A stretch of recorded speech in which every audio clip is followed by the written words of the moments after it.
60,000 రూపాయలు లంచం తీసుకుంటూ ఏసీబీకి పట్టుబట్ట అడిషనల్ కలెక్టర్ వెంకటరెడ్డి నివాసాల్లో ఏసీబీ అధికారులు సోదాలు నిర్వహించారు. ఈ సోదాల్లో 30 లక్షలకు పైగా నగదు, మద్యం బాటిల్లో విలువైన భూములు, పత్రాలు స్వాధీనం చేసుకున్నారు. వెంకటరెడ్డితో సహా 2 ఉద్యోగులను రిమాండ్కు తరలించారు.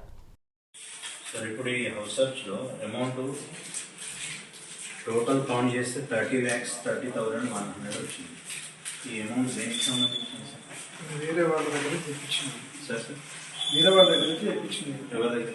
వేరే వాళ్ళ దగ్గర తెప్పించింది. ఎవరు సార్? గోపాల్ రెడ్డి అని. గోపాల్ రెడ్డి అని అతను అంటే ఎట్లా ఇచ్చాడు? దేని పర్పస్? దేనికి వేరే నేను అవసరం తెప్పించుకున్నాను. మీ అవసరానికి తెప్పించుకున్నాను.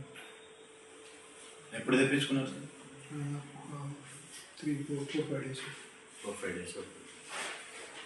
ఏం చేస్తారు సార్? ఆ గోపాల్ రెడ్డి వాళ్ళు ఏం చేస్తారు? Real estate.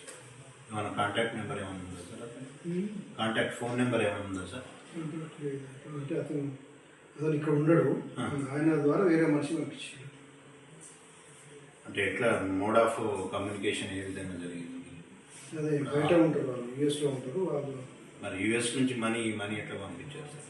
వాళ్ళకి పంపించుకొని వాళ్ళు వచ్చారు. అదే ఎవరు వచ్చారు? మీకు హ్యాండ్ ఓవర్ చేసిన వాళ్ళు? మీకు హ్యాండ్ ఓవర్ చేసింది ఎవరు? వేరే ఒక డ్రైవర్ని పంపిస్తే